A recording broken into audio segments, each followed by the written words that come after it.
Yeah. I was gonna just see how it looks, but I guess it's not quite up there yet. Oh yeah, it'll take. It should be up right about Okay, now, actually. But just refresh it a little bit. I think If there's a not, setting. There's a setting in on my my what? oh yours. Okay. Yeah, there's like a setting in Whereby, which is the program I'm using, the website, where you can like set it to be full screen or not full screen. I don't know where it Mm, is though. Used to mess with that a long time ago. It doesn't really make a difference. It's not a huge deal. actually, I don't know. It looks fine on YouTube. It just popped up now. Yeah, I mean, like normally it's like the screen. There's like a big green thing in between our faces. Normally that's not Oh, there, and usually it's like we take up the full screen. I don't know. Settings, settings, theme. Nope, that's not it. Video, audio, noise reduction, HD. Prefer HD video when available. Possible takes more resources. I guess I can do that. Let's do that. Widescreen video. I prefer widescreen when available. Reload to update. All right. All right. Now it's a little better. Now we're closer together on the screen now. Oh, how Like friends. sweet. Yeah. All right. That should be good enough. All right. We are live, right? We show up on live on the YouTubes.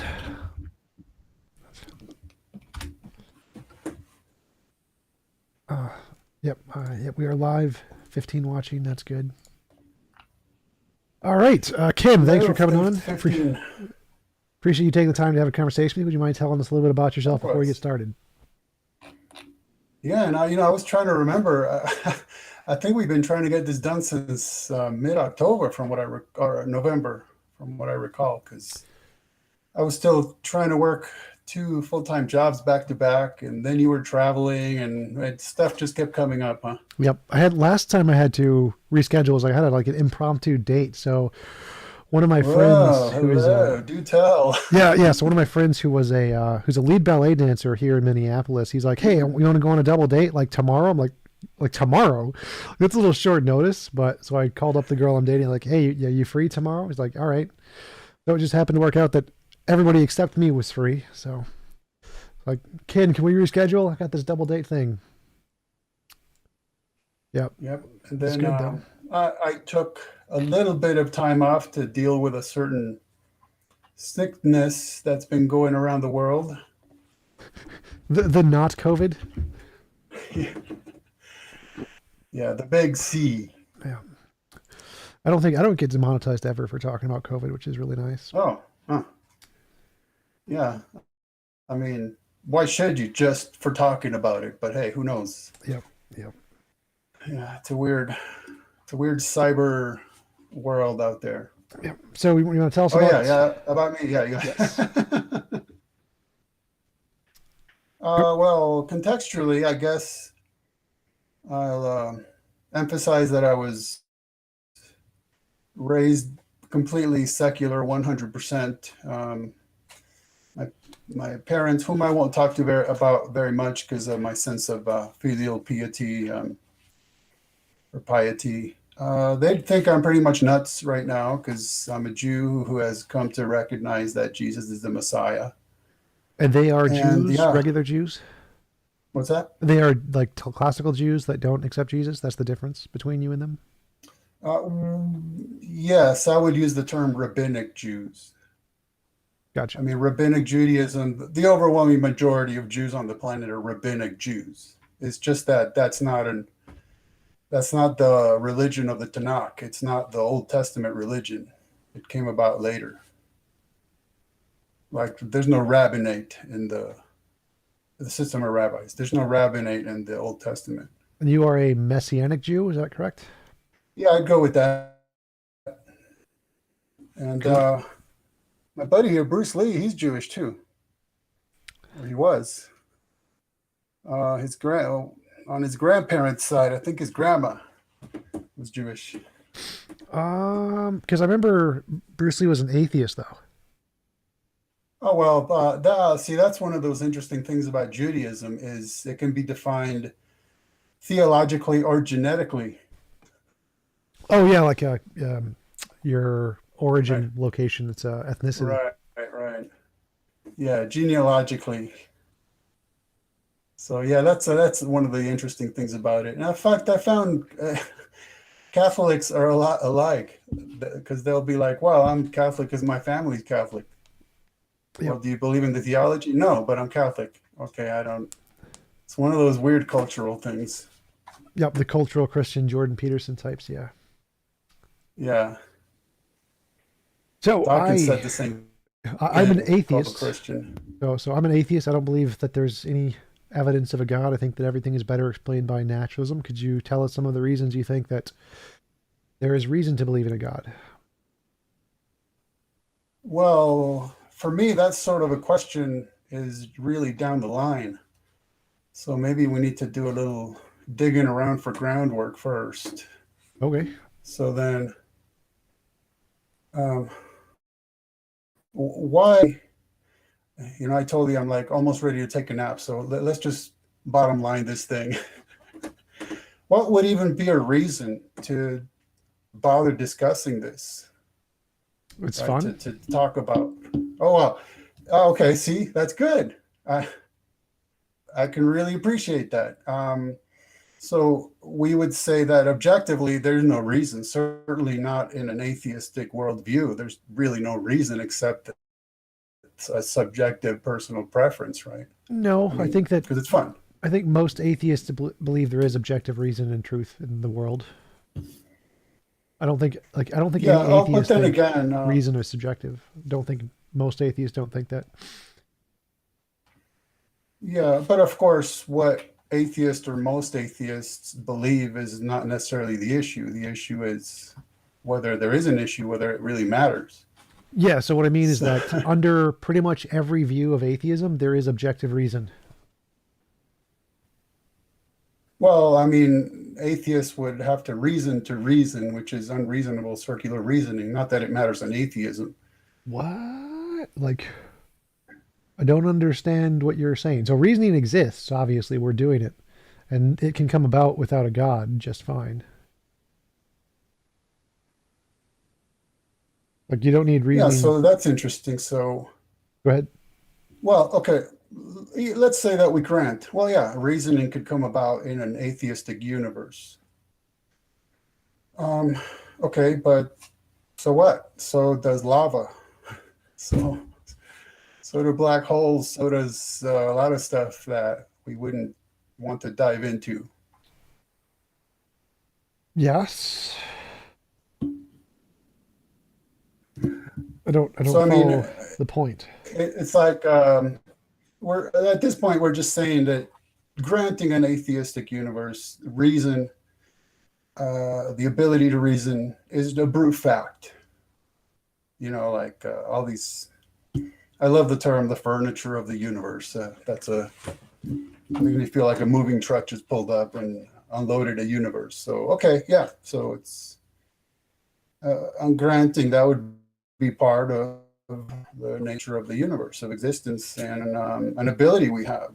But okay, and what's the big to do? To do. I mean, reasoning is a tool. It's like a hammer. We use it to do stuff. Yeah, that is true. Of course, we could use a hammer to knock somebody over the head for no apparent reason or for driving nails into a piece of wood to build a house. And well, in an atheistic universe, it seems to me that the choice between the two would be a subjective personal preference Choice based between on hidden assumptions. two what? Like using a hammer to knock somebody over the head for our enjoyment or driving a nail into a piece of wood to build a house. Right. So you can use reason to do good or evil. Right. It's a tool. Yeah. It's in the hand of the beholder. Sure. That makes any sense. Why is It's that a like the problem? Force, and the great mythos of Star Wars, the Force. It's impersonal, right? You tap into it. The Jedi use it for their will, and the Sith for theirs, and the one thinks they're good guys, and the other one's evil, and the other guys think that they're the good guys and the other guys are evil. It's impersonal. It has no preference of its own. It's just like a subjective thing. Yeah. So you can use reason in different ways, but it's still objectively true. One is right, one is wrong. It, are you saying it's sorry? It's objectively true that one would be right and one would be wrong in Yeah, this like scenario? people can use reasoning in different ways, and they can come to correct conclusions and incorrect conclusions. But there is a truth there. It's the truth isn't subjective. Um, no, I wouldn't say the truth. Okay, so again, we're still granting an atheistic universe. I think the issue would be that, by definition, then truth would be accidental, as would our ability to discern it. And there'd be no universal imperative to adhere to it, nor would there be a universal imperative for us to demand or even expect that others will adhere to it. So it's kind of like, it seems like if that's the case, then we'd be at a dead stop right there, and everything that follows would just be emotive subjectivism. I have no idea what you just said. So truth can't be accidental. Like you can't accidentally have a sentence correspond to reality. So like truth is if you say a sentence the sky is blue, it's not accidentally the case that it's true. Either it's true or it's not true. It can't be accidentally true. Well, yeah, I mean, when we say whether a sentence we state corresponds to truth, we both know that instantly gets us into the issue of ontology versus epistemology. So What? at this point, I'm only going as far as saying that the truth to which the sentence would correspond itself is accidental. I have And, no idea what you're saying. So and like that, a sentence say the sky is blue. Either it does correspond to reality or it doesn't correspond to reality. It's only true if it does correspond to reality, and so it can't yeah, accidentally but be true. yes, but well, I shouldn't say yes, I should say no. Um, What about that is but that the sky no? is blue, that we can discern it, that we can make statements that correspond one to the other, that's all accidental. That's what I'm saying. Like our ability to reason as a result of evolution is accidental? Right. And the very system of evolution that would get us to that point, as well as the reality that we're seeking to accurately represent out of just a subjective personal preference based on hidden assumptions. Well, so the first part, yeah, on evolution could have like produced us with different minds, like ants or whatever, and ants can't communicate or do reason necessarily, but evolution can't give us perfectly random logic. Like evolution can't make us imagine a round square. It doesn't matter what happens. Evolution, there's no way for it to make us imagine a round square. We can't do it. We can't imagine things that are logically impossible because evolution can only produce things that are compatible with reality. So obviously, we couldn't, like, evolution can't make our brain imagine things which are not possible in reality, like round squares, married bachelors. Uh, yeah, I'm not sure I would go with that. There's plenty of abstract reasoning, abstract art, and very abstract people with very strange ideas that don't correspond to anything even close to reality.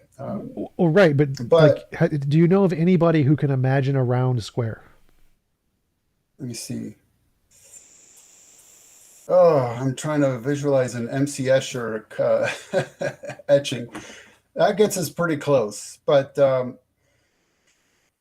I think the primary issue would be that okay, let me take a step back. The reason I'm using the word accidental is because if the universe was not designed, not created, not the end goal of a mindful, like a volitional plan, it wasn't meant to be. It just sort of happens to have happened the way it happened, right? Yeah. And that's what I mean by accidental. And so that means that reality is accidental because it didn't have to happen. It could have happened differently. The reality we experience just so happens to have happened, as is our ability to discern it. It just happens to have come about. Okay, so how is that And different from a God? Like if there's a universe with the laws of physics that create everything we see around us, and it's necessarily the result of the laws of physics that exist, how is that different from God creating a universe this way? well, I think that the problem becomes at this stage that would seem to be a non-issue or an issue that would be discussed way, way down the line because we're still working on step one, Well, no. So which is here's you mentioned if it's not designed or intentional, then it happened by chance or something like that. But the yeah, close question enough. That's is fine. like if a God designed something, that would be exactly the same as if the laws of physics determined something. So whether or not it's designed by a God or determined by physics, those are the exact same. So we both get rationality in both cases, and there's no difference between the two. Oh, that what we get at the end as an end result, yeah, that's a separate issue. I'm still working on that. There would be no universal imperative to adhere to that accidental reality, right? I don't know what you Because mean. So like yeah, adhere, like do you mean leave reality? Like can we stop being a part of reality, or do you mean like beliefs? yeah. So I'll just make a contextual point then about that. Let's say I'm saying, hey, I believe God exists for sure, and you say, well, I don't, and then you want to ask me about why I do, and my reply would be something like, but it doesn't matter on your worldview because if I'm just an accidentally and temporarily existing ape living in an accidentally existing temporary universe, then what does it matter what I believe? I mean, seriously, it's what does it matter? What What does it sounds matter if I'm not accurately representing accidental reality in a universe where there is no universal imperative for me to adhere to accidental reality? You see what I mean? Oh, Is nope. that It sounds like an appeal to consequence fallacy or an appeal to motive fallacy, like saying that, well, the consequence of the belief somehow matters to its truth, which obviously it doesn't. Like, it doesn't, like, even if there's no consequence of believing one way or the other, it's one is still true and one is still false. So it doesn't matter what the consequences are. But see, we're not going that far yet. We're still taking the very first step. So I would say something like, you're claiming that it sounds like a fallacy, and I'm at the point of saying, fallacy? What are you talking about? We're not even anywhere close to talking about fallacy as being some sort of a standard or logic being some sort of standard. We're still at the very first step that if we're living in a accidentally existing universe, then by definition, reality is accidental. Ergo, truth is accidental. Facts are accidental. Well, truth can't As be, is our again, ability truth, to. truth and facts can't be accidental. So there's no difference between a God reality and a determined reality. Either they're both accidental or they're both determined. They can't be different. So it doesn't matter if you start with a God or if you start with atheism, you get the exact same results. Either logic is true or it's not in both cases. Either the reality is determined or it's not in both cases. So the dichotomy you're presenting is a false dichotomy. You're saying, oh, well, if you start with an atheistic universe, then there's some not, it's not as grounded, but it is. It's just as grounded as a God. There's no difference between the two. So, so I was just going to repeat something because there's kind of four angles I'm looking at here. So it might help just to repeat them. So what I'm saying is that if the universe is uncreated, then by definition it's accidental, No. So it can be determined. So there's again, you're determined saying by so when you keep saying that if it's not created, then it's accidental. So something that's created can be accidental, and something that's created can be not accidental. Something that's uncreated can be accidental, and something that's uncreated can be not accidental. So whether or not it's created or uncreated, they're the exact same. Either it's accidental or not accidental, and there's the exact same options between the two. So there's no difference. You've provided no difference between the two hypotheses.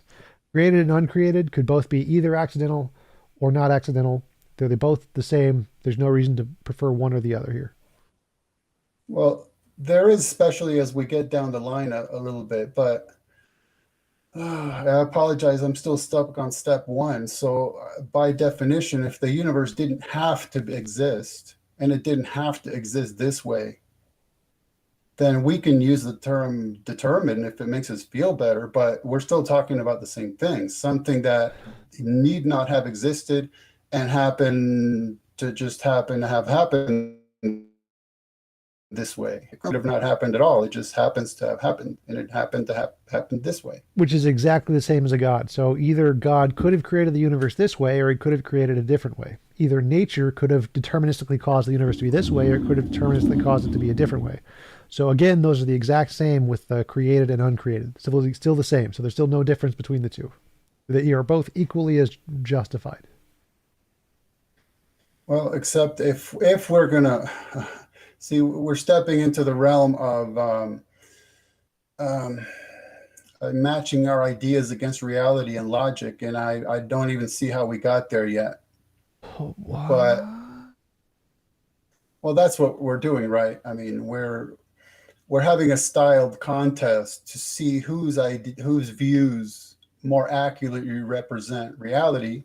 No, right now all I'm doing is an internal critique of what you're saying. So what you're saying is that if the universe isn't designed, then it must be random. That's false. The universe could be a chance based or something like that. So if the universe is not designed, it may be chance based or it may not be chance based. If the universe is designed, it may be chance based or it may not be chance based. So based off of what you're saying and whatever worldview you're using, the argument you're making does not follow because the same conclusions work for both of the thing you're saying. So you keep saying if it's not designed, it's by this way. Well, that does not follow from your own logic. From the things you are saying, that does not follow. Were you just to double check? I'm not charging you of anything. Were you swapping out random for chance? I mean, is that something? Yeah, I was just using those words because that's when I hear the word chance, it fills in as being synonymous with random. So I can't usually recall exactly what you're saying word for word. So I just Yeah. Okay. No, I was just checking because it sounded like you swapped one for the other. Yep. And for our purposes, they might as well be the same. I mean, Yeah. you might as well say accident, random, chance, accidental, random, chance. It doesn't. It's all the same. Yep.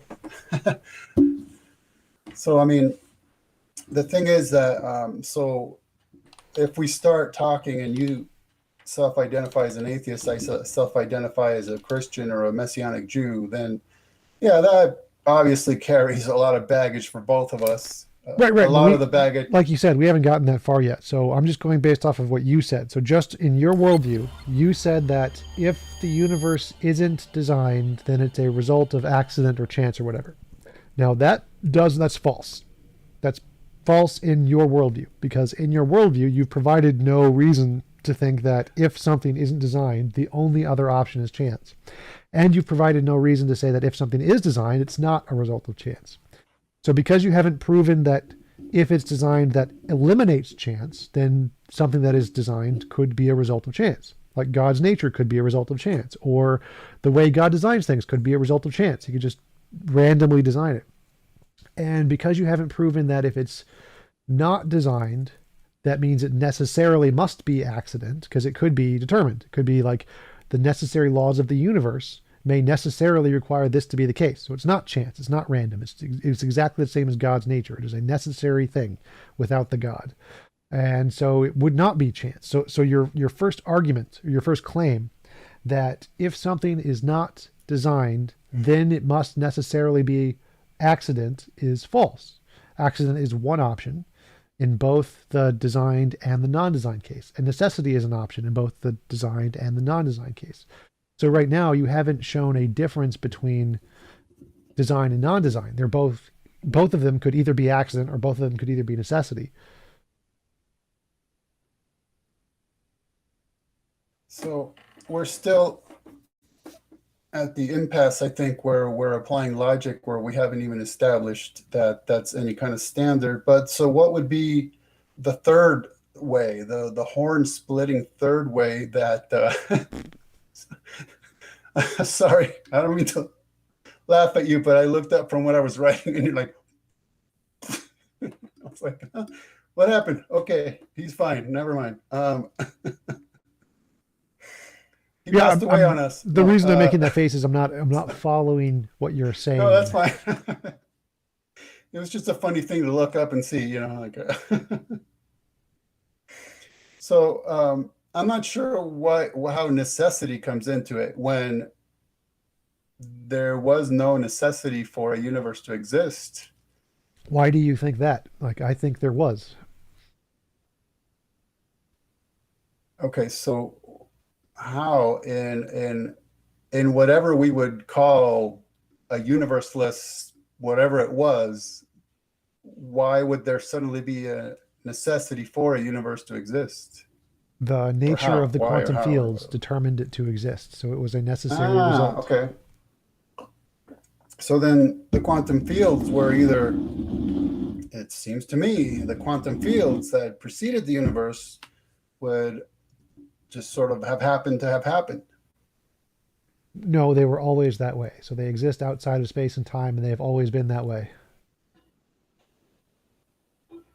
Of course, yeah, um, that sounds like something that we can't verify, but if we go with it, that there's this sort of steady state wave theory or whatever we want to call it, then yeah, again, we're just dealing with something, with a mechanism that just happens to have happened, and one day just so happened to create a universe that just was a byproduct of something happening all by itself. Right, and that's the exact same as the God hypothesis. God so happens to happen his particular nature, and he so happens to choose to create a world at whatever time t equals zero or whatever. So that's the exact same under both the designed and non-designed hypothesis. So there's no difference there, except ours has evidence. We have evidence of quantum fields. Oh, yeah. Well, that's like logic. Is we're not at the point of appealing to evidence yet. I'm not even sure we're at the point of getting past step one. Well, again, for But the then, logic thing, either logic does apply, which applies both to God and no God, or logic doesn't apply, which applies both to God and no God. So if either way, it doesn't matter if we accept logic or we don't accept logic, that's still the same under both cases. So there's still no difference between the two, even whichever way you want to go. If you want to say we accept logic, then we accept logic with a God and we accept logic without a God. And if you say we don't accept logic, then you don't accept logic with God or you don't accept logic without a God. So all of these cases work equally as well under both the God and no God hypothesis. So it doesn't matter which way you want to go. You haven't shown that there's a difference between the two hypotheses. well, in the 4 points that I made earlier, the issue was that when the 4 points were, if we are in a universe that was accidentally random chanced, and we living organisms that are capable of mindfulness were accidentally random chanced,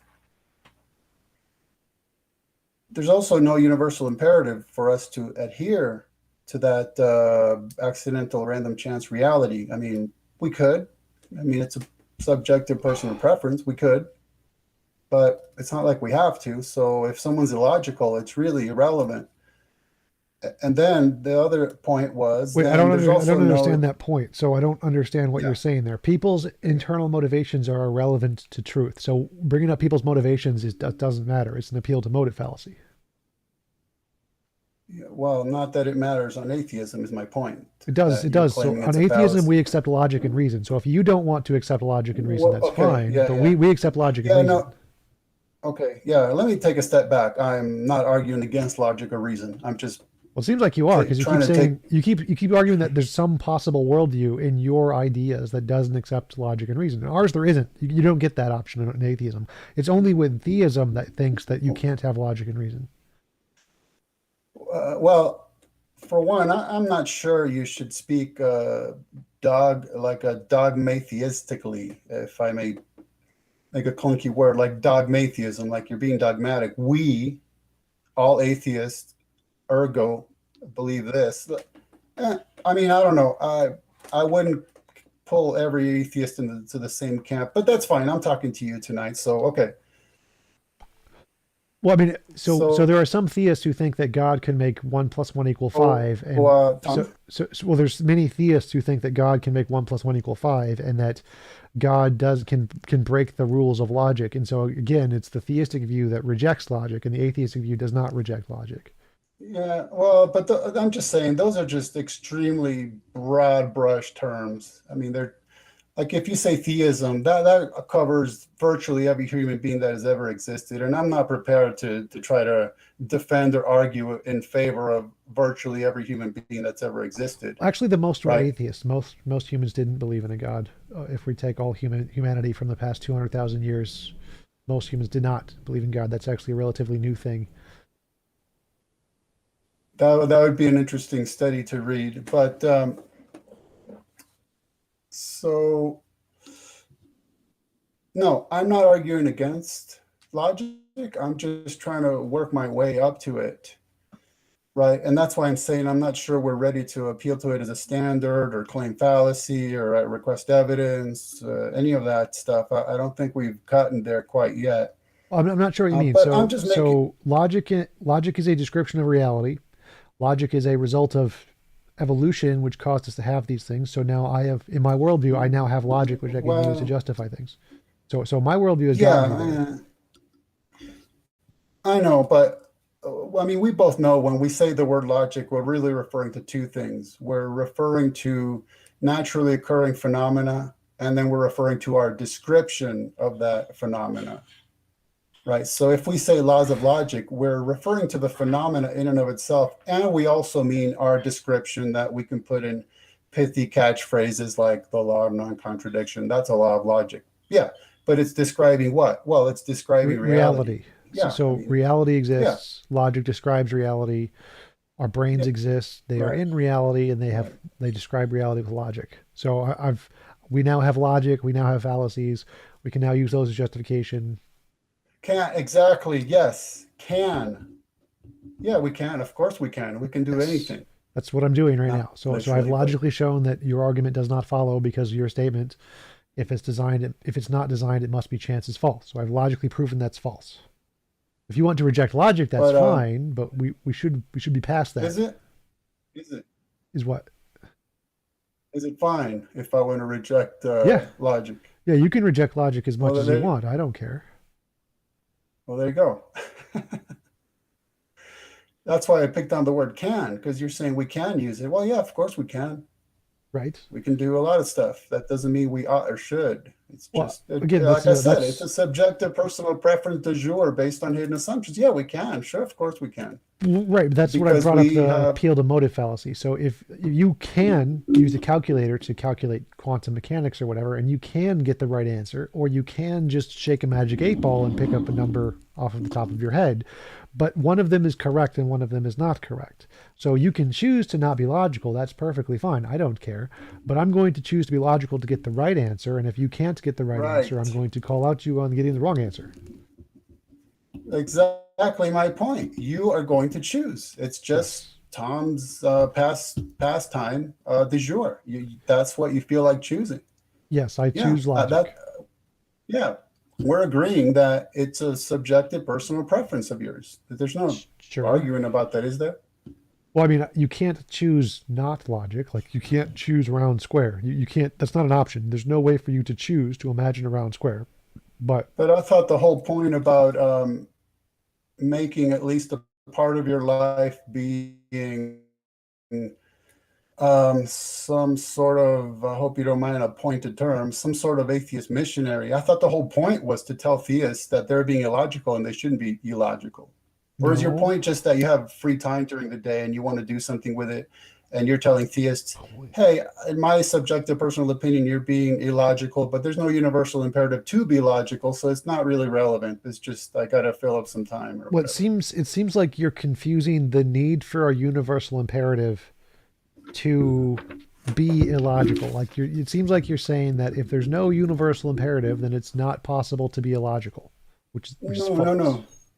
no, no, no, no, no. It's not about whether, if there's no universal imperative, you can be logical or can be illogical. Right. It's just that it would be a subjective personal preference de jure based on hidden assumptions. That's all I'm saying.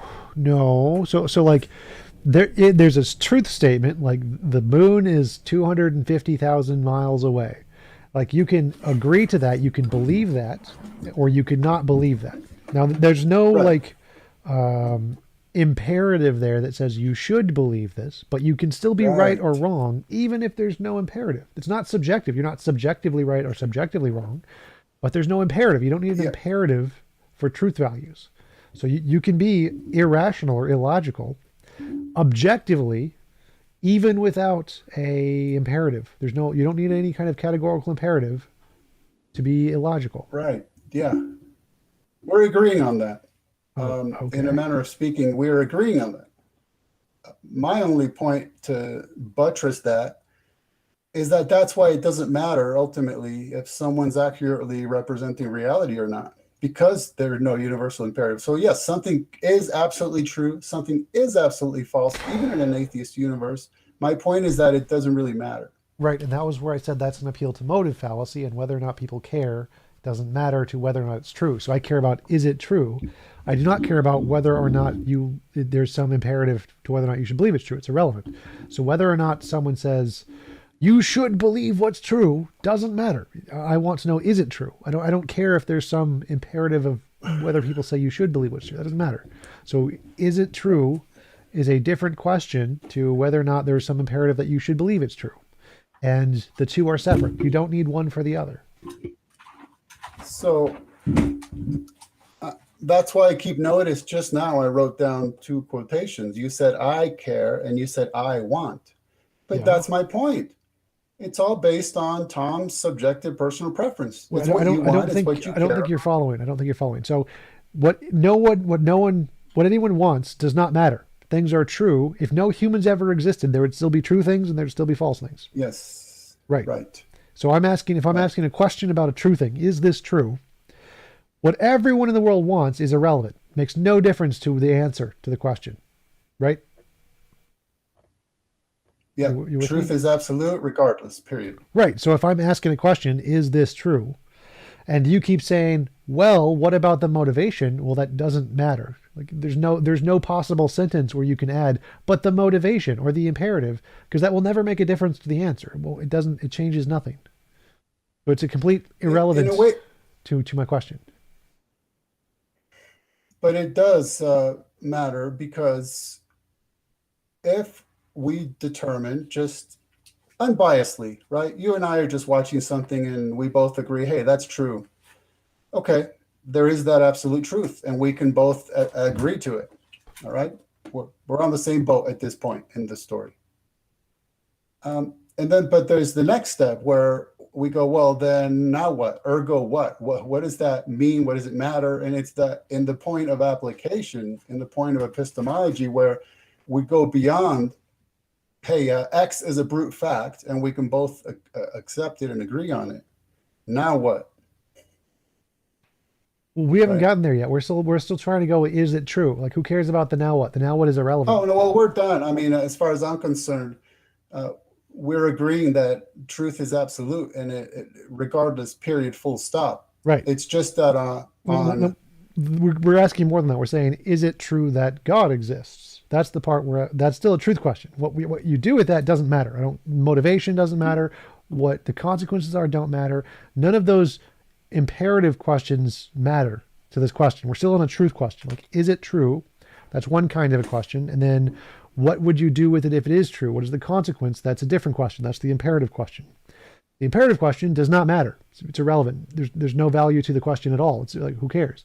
The only thing that matters is the is it true question. So I'm asking the is it true question, and the yeah, imperative thing just doesn't matter.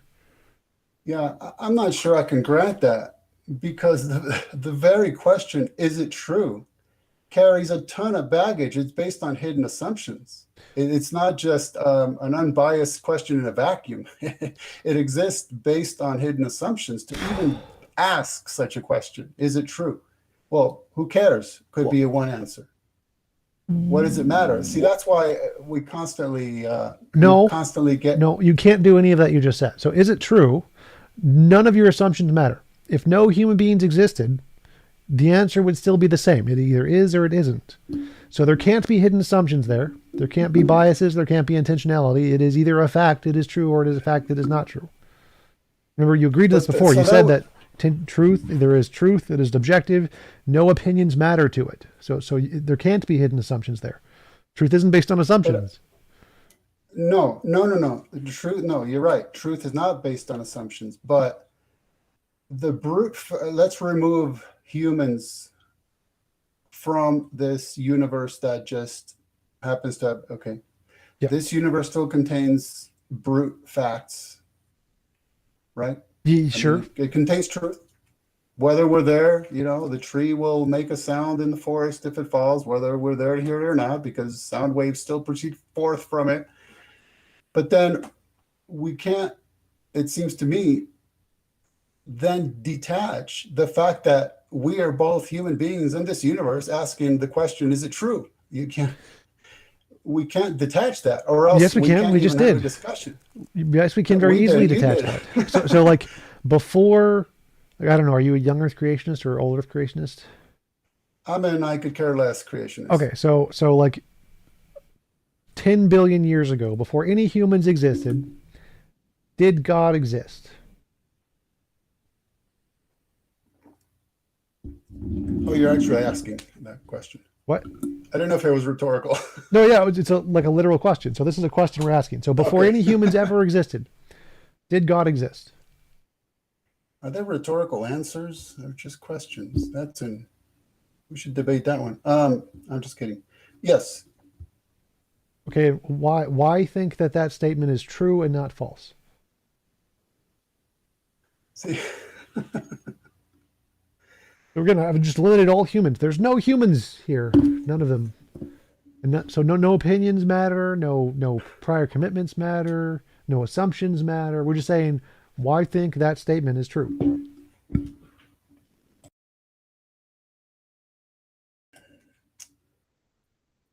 but the missing puzzle piece is that's not a question.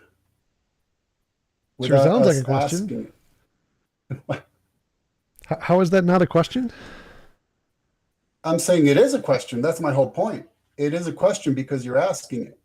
Yes. Right. We can agree that you asked a question. Yes, we got somewhere. and it would still be a question even if I didn't ask it. The question would still be there. Well, no, it wouldn't. It would just, no. That's my point. It would not be a question if you didn't ask it because there'd be no asker. No. So like, that's why we have to insert ourselves into that universe. And once we've inserted ourselves into it, now we're dealing with why is that question even a question? Why is it a relevant question? Why is it important? Why is it even something that we need to discuss? And what does it matter? That's the problem. No, you don't need any of that. None of that. That's all appeal to motive fallacy. So we can say, like, dinosaurs existed. That's a fact. And you can ask the question, did dinosaurs exist before humans? And the answer is yes. And the answer was always yes. The answer was yes throughout time before humans ever answered the question or asked the question, because propositions describe reality. And the way reality is, the facts of reality are all answers to questions, whether or not we ask them. Like, did dinosaurs exist? Yes. Was that answer the same answer before any human asked the question? Yes. So you don't need to ask a question for there to be an answer that is true. The answer can be there before you ever ask the question. It's called a proposition. Yeah, but see, we already got to that point, and I thought we already passed it, because you asked if however long ago before humans existed, did God exist? The answer I give is yes. So we're done with that part. Yes. We're done. Now I'm asking, why believe that? What is the evidence to indicate that answer over the opposite answer? Right. You see, now we're in a whole different category. That's my point. No. Because now you're appealing, now you're demanding evidence as one example. Now you're demanding evidence. That's a whole different category than is it a brute fact? The brute fact is established. That's behind us already. What? Now we're in a different ballgame. God's existence is not a brute fact. Okay, but The question was, in that scenario, does God exist? The answer is yes. And now we're in the category of discussing why, or why is that, or why isn't the case? Is there evidence? Is there not evidence? Now we got a ton of baggage we're carrying around with us. What? Those are the hidden assumptions. That's why we can't remove ourselves from it, There's no because we're no longer in there's no a. hidden assumptions there. Like if we ask, did Of dinosaurs course there are. exist? No, No, of course, no. It's like if we ask, of did course. dinosaurs exist? We could say yes, dinosaurs existed, and then we would say, well, why do you think dinosaurs existed? And the answers would be Right. fossils. There's stuff there that Okay. indicates Okay. this. Good. Good. Let's. If we could pause, just pause a second right there. Okay. We should believe in dinosaurs because we have the evidence of the fossils. No, no, I don't care what you should believe. I want to know, is it true? Like whether you should believe it is irrelevant. Did Okay. dinosaurs Fine. exist? Yes. Why? Fossils. There's no should. There's Okay. not a should anywhere That's in that. fine. That's fine. No problem. I'm willing to drop that. So, dinosaurs existed, fossils exist. Yes. That is based on the hidden assumption that we, I want to say the word should, base our views about reality on evidence. That's a hidden assumption. It's an assumption that we should base our views on evidence. Right. What would be the alternative to that assumption? Oh, no, wait a minute. Uh, you know, let's not, let's not, let's attempt to not sidestep the point by asking, well, if I can think of if I can't think of an alternative, then I have to accept it. Well, I I can mean, list some that's, alternatives for you if you want. But the point here is that that's not an assumption. That's a conclusion. So, for example, I imagine. well, hold on just a sec. It's a conclusion to which we merely jumped. That's the problem. Tom jumped at it. Yes, yes. So you're right. I did not explain why we bases our belief off of evidence. That's usually something most people Well, already I'm understand. not, no, that's not even my concern. Well, I thought it was. So like, No. if what you're saying is that I have not given a reason to why that we base our beliefs off of evidence. Like I can do this. So the reason we base our beliefs off of evidence is because our mind can't differentiate between imagination and reality. And so we need some methodology that can, and that methodology is evidence. Therefore, we use evidence because it can differentiate imagination from reality, and our minds can't. And where we get stuck is why we should opt for one versus the other one, why we should live why we should hold to views that accurately That doesn't matter. represent reality versus some kind of delusion. It doesn't matter. It doesn't make a difference. Exactly my point. On an No, atheistic no, no, no, no, universe, it no. doesn't matter. It doesn't matter on a theistic universe or an atheistic universe or any universe. Okay, well, Because the question right. is does God exist? It isn't should you believe God exists? Those are two separate questions. It's asking do dinosaurs exist and do unicorns exist? One question does not matter to the other. You can answer one without ever answering the other. So we can answer the question, does God exist and is there evidence for God? Without ever knowing any reason, without ever having any reason of why we should believe this. We don't need any of that. We can still answer the questions. Okay, but I'm afraid you snuck something in there. See, because now it was, does God exist and is there evidence Yes. for his existence? We can Right? answer both of those questions without any motivation. No imperatives. We don't need any imperatives to answer either of those questions. No, I beg to differ. I Well, beg. I really do. I really beg you. well, like to a differ. computer can answer these questions. Like if you go to Google and you ask, "Do dinosaurs exist?" Google will say yes. Google has no imperatives. It doesn't want anything. It's just looking at the answer. Well, that's a hot political topic there that I won't touch. The biased search results and all of that. But I don't want to get into that. So again, we said that if we are let's say we world build, as they say, we world build where the answer is yes, God exists. That's it. If we're done with that, like I was saying before, the very next step takes us into a whole different realm, such as that, well, the implication, or not the implication, the assertion was that we should believe that God actually does exist if there's evidence. Well, that's a whole other category. That's a whole different ball game than, No, I haven't yeah. asked that question. So I don't care whether or Well, you not. did a minute ago. I don't know if Nope, it was just rhetorical no. or Like, not, but you did. there's three questions there. One is, does God exist?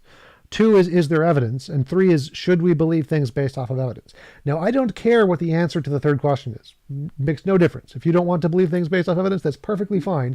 But that doesn't change the answer to either of the other questions.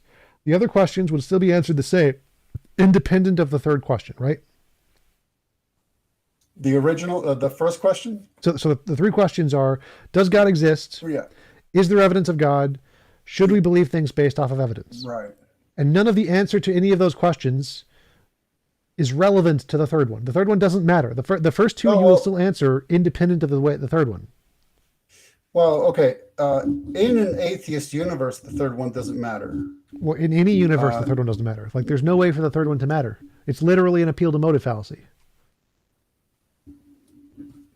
Okay, but we're jumping to the conclusion that we should reject a view if it's fallacious, and we're No, not there yet. no. Whether you should accept or reject is irrelevant. Like, that's the third question. Like, it doesn't Oh, matter. you're saying it's a brute fact that it's a fallacious. No, I'm saying it doesn't matter. So like Well, the question, does God exist, has an answer. The question, is there evidence for God, has an answer. And the question, should we believe things based off of evidence, also. So each one of those has an answer. Now, no matter how you answer the third question, it doesn't change the answer to the first or the second. It's irrelevant. Makes no difference however you answer. You can answer it however way you want. You can say potato. Should you believe things based off evidence? Potato. Potato is my answer. Now that we have that question potato. answered, sure, potato. So now you can answer the other two questions, because it doesn't matter how you answer the third question. It's irrelevant. So we've answered the third question. issue, The third yeah, question's answer is potato. Now, is there evidence for potato. I God? already told you, potato. We're going to debate potato, potato, It's fine. tomato, tomato. So what's the But evidence see, for we God? already, yeah, we already got to, we've already been here and done that. So if I say yes to the first one, God exists as a brute fact, Yep, we got then that you're one. going to follow up with the second question. Yep, Is there evidence? yep. And then we're pretty much done, because that's just a jump to a conclusion that if something's true, there should be evidence. Nope. Nope. We It should doesn't. believe things No are part of true. that. No part of that is in the question. None of that is in the question. So, like, if I say, Well, uh, see, okay, let me simplify it. Let me just simplify it. So let's go to the question two. Is there evidence for God's existence? I say yes. cool, what is it? Now, are we done? No, what is it? Well, exactly. See, this is why we're into a whole different realm. No, And in no. order to discuss what is and isn't evidence, what counts and doesn't count as evidence, how do we discern those questions? That's a whole different ballgame. No, it's not. We'll be appealing back to reality. We'll be appealing back to truth and facts and logic. And so we're bringing all that baggage with us What? That's when not we baggage. start. None of that is baggage. So again, Well, of course it is. I never said you need to have good evidence. Like, you could say, if I say, what is the Oh, evidence for God? You could say potato. Potato is your okay, evidence of cool. God. Potato. Yeah, there you So go. I'm going to make fun of you for that, but that can be your answer. That's perfectly Good. fine as an answer. And you can say, you believe in God because potato. And that's fine. You can do that. I don't care. But I'm just interested to see if there are reasons, there are evidence that you accept. And I can then assess, in my worldview, whether or not those things are reasonable. Whether or Right, not you accept it exactly. doesn't make a difference. Exactly. Well, no, That's no, no, my, no, no. yes. So whether or not you accept it, whether or not I think it's evidence, none of that matters. We're just asking the question, what is it that you think is evidence? Gotcha. So I think that we've come full circle, and we're agreeing to what I stated up front, which is that this is just a purely subjective personal preference exercise. So Tom No, would no, listen to me that's saying God wrong. exists That's because of wrong. potato, So and that's fine. And then Tom wants to reject it, and that's fine, because that's what Tom wants to do, nope, no, and that's again. what So, Ken wants to do. things that are evidence is objectively either evidence or not evidence, regardless of our opinions. Now, we can use our opinions to try and assess it. Yeah, that's really tricky. That's What? really dicey. No, it's Um, not. well, Why it would that is. be It dicey? is. I mean, there are fine points as to the nature of evidence and what would count or wouldn't count. I mean, it can get very, very slippery. No, I'm not not sure if, really. well, of course. It's like if I say, does the sun exist? The answer is yes. Like, could we be in the matrix? Like, we can think that, but the answer is Yeah, I'm not there. going there. Well, that's Yeah, exactly what yeah. you're going. So you keep saying that Well, what we no. that's your argument. Your argument is that the way we assess evidence is subjective, which is partially true, like the way we assess Well, yeah, evidence. that's all I'm saying. But That's why I'm saying it's just slippery. It's but tricky. there That's all I'm is an saying. answer. There is an objective truth, even if we're bad at getting to it. Just like the fact that there is a sun, either there is a sun or there is not a sun. The fact that we get to it very clumsily doesn't matter. It's irrelevant. It's irrelevant to whether our epistemology is good or bad. To the fact of the matter, is there a sun? Is there evidence of a sun? Yes, also objective. Both of those things are objective, regardless of our epistemologies. Doesn't matter what our epistemologies are here. So what your objection is that, well, our epistemologies may be subjective, but that doesn't matter. I'm asking for the facts. I'm asking for what is evidence. And either it is evidence or it is not evidence. Whether or not our That, epistemologies accept it doesn't make a difference. but I mean, that strikes me as a non sequitur. Not that it matters on atheism, but it strikes me as a non sequitur to say that we're going to start debating evidence, but it doesn't matter what our epistemology is. By definition, No, that would be based on our epistemology. The hidden no, assumption of discussing evidence would be based on our epistemology as a no, premise. It would have to be, no, of course. no. Because you don't start as a tabula rasa and then there's something in front of us. That doesn't matter. Then you start applying your subjective worldview towards discussing, describing, dissecting, It doesn't and matter. saying, what do you see? What do I see? What It is doesn't it? matter. Doesn't matter. So like if I Of said course it does. fossils are evidence of dinosaurs, that is true from the perspective of God. God is like, yes, fossils are evidence objectively of dinosaurs. Now, whether you accept it doesn't matter. Whether I accept it doesn't matter. It is a fact in reality that fossils are evidence of dinosaurs. So, what I'm asking for is something that is a fact, whether or not either of us accept it. This is evidence of God. So that's what I'm asking for. I want a list of something that is objectively evidence, not just my opinion, not just your opinion. This is objectively evidence of God.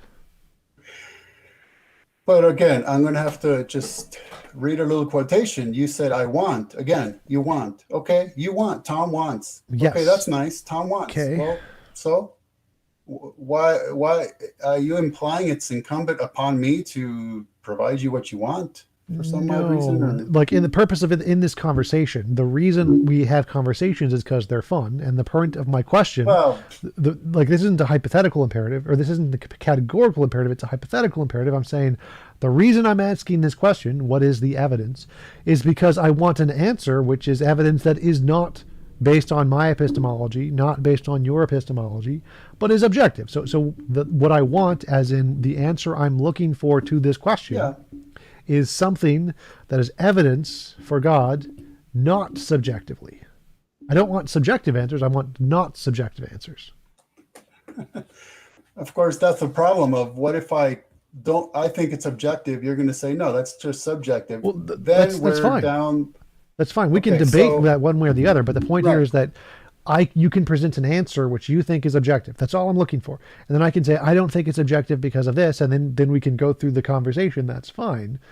But right. the But question is just what is objective evidence? So you're skipping like 10 steps in the conversation here. First you just have to say this is objective evidence. so what I've been trying to establish is that once we get in the description you just gave, once we get going, that's when we're both bringing a ton of hidden Yes, assumptions. And I what I'm agree. I agree. okay, Once we good. get, we There you haven't go. gotten going Good. yet. So let's get to the getting of Yes, the let's going. go. And so what is the objective So evidence of God? right, right. So what I've been trying to emphasize is, I'll put it this way. So it's as if you are saying jump, okay, and you want me to say how high, and No. then you can have your say. But when you say jump, I'm just asking why, and then we're stuck What? because the answer is going to be because I want you to jump, and I'm going to say I don't care what you want. but I want you to provide me the joy of watching you jump. And I'm going to say, well, it's not incumbent upon me to provide you anything. Right. I'm not saying it is incumbent on you. I'm just saying, for the purposes of the conversation, the reason I'm asking this question is because I want to have an answer to the question. Right. I mean, Yeah, I know you want. Yeah. There's a lot of things I want. yes, Yeah. Yeah, no problem. I know. That's what you're saying. I get it. yes. So you So can't like provide any reasons? let's say that I say to you, you know what, Tom, I can't provide any reasons. Then Okay. what? I'd say, okay, that means belief I think is irrational. And so, what does it matter if an accidentally existing ape is rational or irrational? In a universe wherein there's no universal imperative to be rational or irrational, it's I just prefer to be a rational, and if subjective. you don't, that's your subjective choice. Exactly. You prefer. That's Sure, my whole point. sure. Yeah, Tom prefers one thing over another, like ice Yes. cream flavors. Yeah, Yep. exactly. Yep. I Yeah, prefer to that's there you believe go. true things that are justified rather than silly, stupid things that are unjustified. Yes. Exactly. So, okay, then goody for you. I mean, Tom prefers some things versus other things. Yep. And so there you go. We're done. I mean, okay, good. Okay. We all have our personal preferences. That's been my Sure. whole point all along. Sure. This is subjective based on personal preferences du jour, but it just so happens that I would say they're based on hidden assumptions. And those hidden assumptions are really what interest me the most. But at least we reached the point where we can both finally agree. Wait, wait, Yes, wait. this So, is so purely. I prefer to believe true things that are justified as opposed to silly things which are unjustified, and there's a hidden assumption there somewhere? It seems to me, yes. What is the hidden assumption there?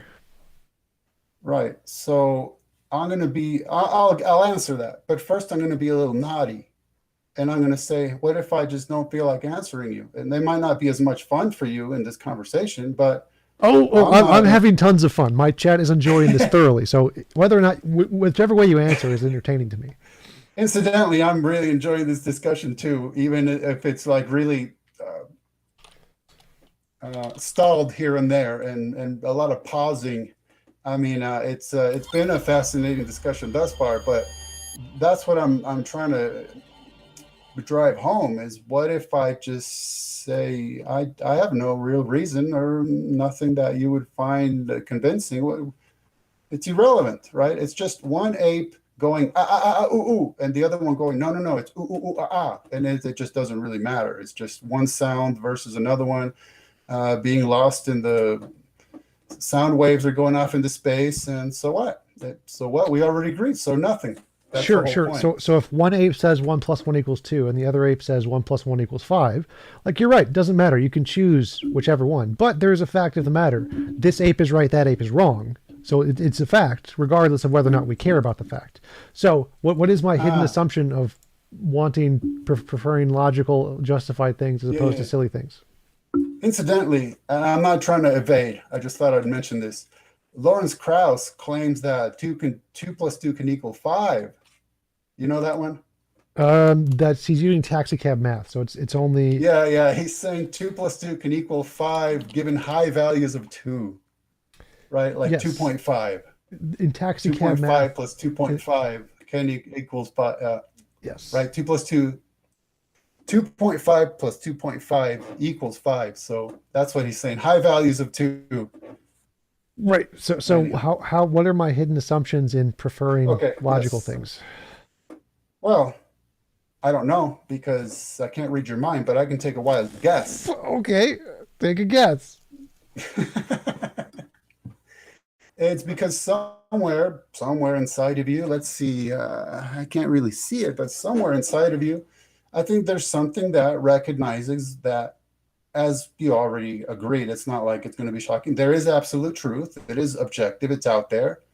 It's something that you long to know because it's not like Tom going to the ice cream shop and just selecting a flavor randomly, or maybe you like one versus the other. It's it's an absolute. It's certain. It's bigger than you. It's not up to you. You're irrelevant to it. You are literally irrelevant in that your opinions don't matter to its existence. It is, period. Right. And I think that there's something appealing about that to us. that there's something that's so far beyond us and transcendent of us that whether we exist or not, it would still be what it is. Yeah, it's called reality. That's not an assumption.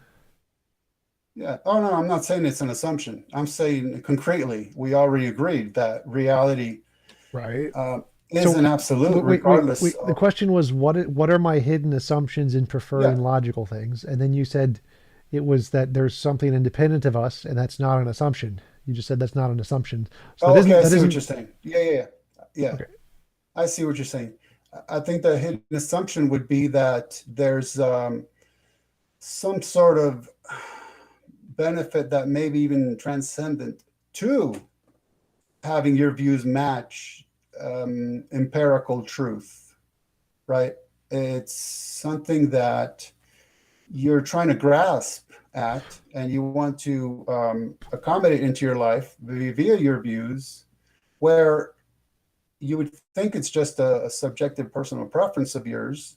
And I'm saying it is, but then there's that hidden assumption that this is something you should do, Tom, even if you're just telling it to yourself. What? And No, Tom, no, no. So I don't have the assumption that believing true things is better. Like I have the I know for a fact that believing false things can make people happier and have better lives. That's what religion does. So I don't. That's not an assumption I have. It's like the reason I like to prefer true things as opposed to false things is because I like to make fun of silly people with silly beliefs. It's entertaining to me. That's the only reason. but you don't have that anymore. I don't have what. You no longer possess the premise within your view, your worldview, to make fun of people for that because you're accepting that it's just another option, just like yours is an option. What reason would there be for you to point at accidentally existing apes and say, ha ha ha, you're silly because you don't have a view that adheres to accidental reality? It's incoherent. Um, it's a societal property. It's like, why do we point at clowns and laugh at them? It's because we find clowns funny. We find people funny if they Or believe fearful. silly things. Yes, or fearful. So it's not objectively Yeah, funny. but It's not like their silliness is objectively right, stupid or right, objectively deserves being made fun of. right, It's just fun for me to make fun of the silly people who have silly right. beliefs. Yeah, exactly. So So then at there's the no I don't there wasn't an assumption in there. There's no hidden assumption there. The reason I prefer logical things is to make fun of illogical people. It's not a hidden assumption. But of course, the hiddenness would be, why is that something you enjoy? What is it about Tom's personality that makes him desire to make fun of accidentally existing apes? Dopamine? Okay, so that's interesting. Yes, I think that's very interesting because then on atheism, of course, our thoughts would also be accidental, as would be our ability to discern them. And so, yeah, Okay. dopamine would be another accident of evolution that was just kind of Sure, but happened none to of have those are hidden happened. assumptions. So none of those are hidden assumptions in asking why, what is the evidence of God? So that's Oh, none of well, those are. right, okay.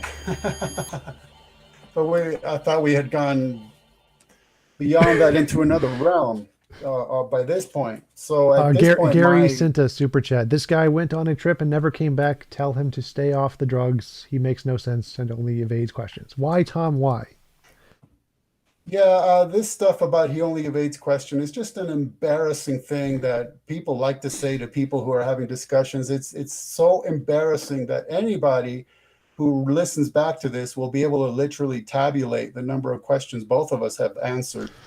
It's just that my point is that if Tom says jump, I don't have to say how high. I can just say why. Well, I think Um, that is not answering the question. Because if the question is what is the evidence of God, and you say you don't want to answer, that would be not answering the question, right? well, no, that was me trying to work through what the problem is and even broaching such a question.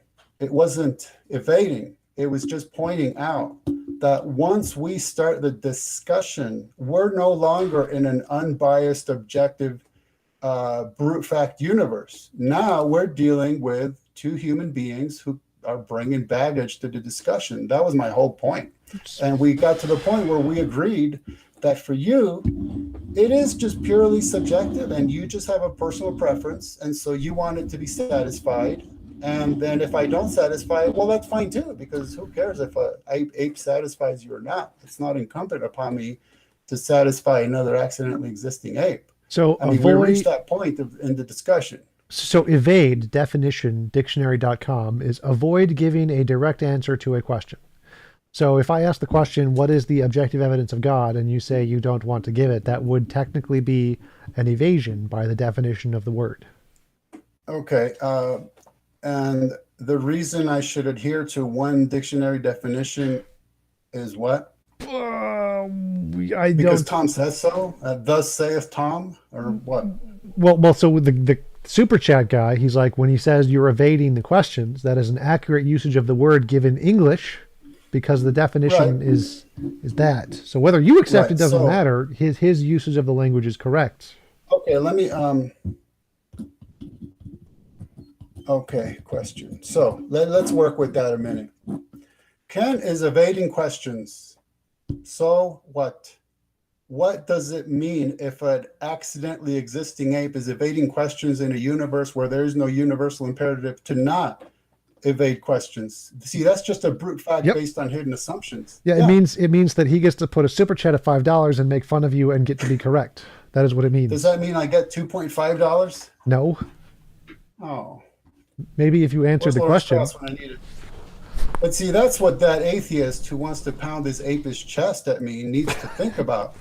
Okay, Paying you let's say that he $2.5? proved- That's what I need to think about. let's say that he proved with 100% accuracy that an accidentally existing ape named Ken evaded questions. Does that give you some sort of temporary satisfaction to your life? Yes. Because it's utterly meaningless. It's incoherent that you would kind of view that as some sort of victory. How is that incoherent? That's coherency just means like it can make sense in your mind. And you're okay, so in his mind, it makes sense and it's senseless because it's irrelevant.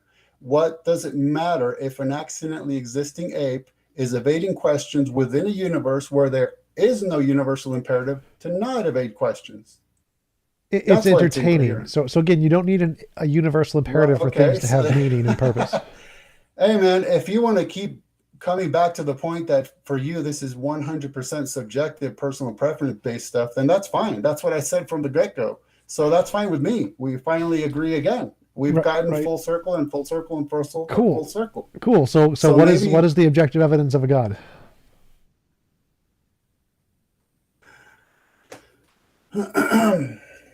So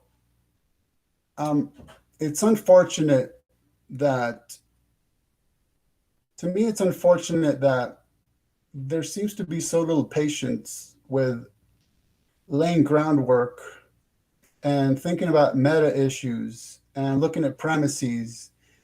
Because to me, the issue of God's existence when it comes to having a discussion with an atheist is so far down the line, I can't even see it because there's so much groundwork to plow through. What premises would That- you like to look at? Well, the ones we've been discussing all along. I just think that Okay, could you because put those we're- like premise conclusion? Give me like actual premises of the things you want to look at. Yeah. Well, what I'm saying is that that's why I keep pointing out the hidden assumptions, because that's all I'm really hearing. Such as that we want to discuss objective evidence for God's existence just because you feel like it, because it'll be fun. And I'm saying, so what if I don't want to have that kind of fun tonight? And Okay. you're going to say, okay, well then have your fun. And we're just lost in subjectivism again. Except you might walk away saying, hey, audience, this guy Ken couldn't provide me any objective evidence of God's existence. And if they're consistent thinkers, and there's no universal imperative to be consistent thinkers on atheism, then they'll have to say, hey, Tom, it doesn't matter. You agreed to that 100 times, that it's just Ken's personal preference. And we want to make fun of him because our lives are so empty or whatever. I mean, So Ethan at Super Chats, I'll Venmo everyone $100 in chat if this guy provides convincing evidence of a God. But yes, I agreed with you. I agreed that the only it's reason. like they don't understand the discussion. It's like they just do not get it. Well, I mean, I'm I agree saying with that- you. It is okay, just let for me, fun. Let me just Yes. reiterate something. I'm going to reiterate. That statement is an atheist showing up and telling me to jump, but they want or demand that I answer how high. I'm just asking why, and you're done. Because why is because I feel like it, because you feel like it, because the atheist feels like it. And I'm saying I'm not impressed. I mean, what is there that's going to make me beholden to saying how high because you said jump? I'm Genius just, Tracks super chats $5, all for Tom the accidental ape, and the none for the accidental humanoid theist. I mean, it's a shame that I'm going to, it seems like they're so used to showing up in the scene, making demands, and having people actually attempt to jump through all their hoops. Yeah, That I'm just saying, hey, I'm not prepared to jump through your hoop just because you stuck out a hoop and you want me to jump through it. So then they think that I'm lacking something or I'm evading, where I'm just trying to get them to understand there's no imperative placed upon me to satisfy your subjective curiosities. yes, that's true. I totally agree. There you go. Typically in a conversation though, when you're invited to like talk about God or whatever, the what happens Actually, normally is you provide evidence, people ask questions, and then you answer those questions, and that's usually how productive conversation works. Like you're not obligated, you don't have to do productive conversation. You can be a pigeon on a chessboard, crapping all over a chessboard. Totally fine, especially from my perspective because it's entertaining. So I'm fine with either way. But typically, when you invite on like professors and academics, they usually try to answer questions and give reasons and stuff. It's like just normal communication skills mostly. yeah, well, for Oh, you froze. what's that? You froze. You said four and then froze, and then I heard, "What's that?" Am I unfrozen? Yes, I can see you now. Okay. Glorious nose hairs. It's a joke. What? It's a joke. Well, no, I was just saying, I don't know where you got the title for this discussion, but I mean, that's okay. It's just not something that we discussed ahead of time. So it's a surprise to me that that's what we were going to be discussing, but it's fine. I mean, it's no Oh big yeah, I deal. just put on like that's the generic title I use for pretty much all my conversations. Didn't really Yeah. put any thought into it, so it's not like But see, obligatory. the scenario, okay, un, I guess the way I've trained myself to think is just to kind of think about the question before I answer it. So that usually leads me to think about a lot of things. And so it's the scenario you just laid out that generally when people have the kind of discussions, this is what they do. And I'm saying, well, that's really nice for them. I'm sure they enjoy it. But you are admitting time and time again that if I, Kenny, don't feel like engaging that way, that's perfectly fine. That's just my personal preference versus yours. And your personal preference doesn't beat up my personal preference. Yep. And the atheists who seem to be all too pleased to be making some sort of level of fun at me, well, at least if they're consistent, which they don't have to be on atheism, we'll have to walk away saying, hey, I have a personal preference to make fun of this guy, but it's meaningless.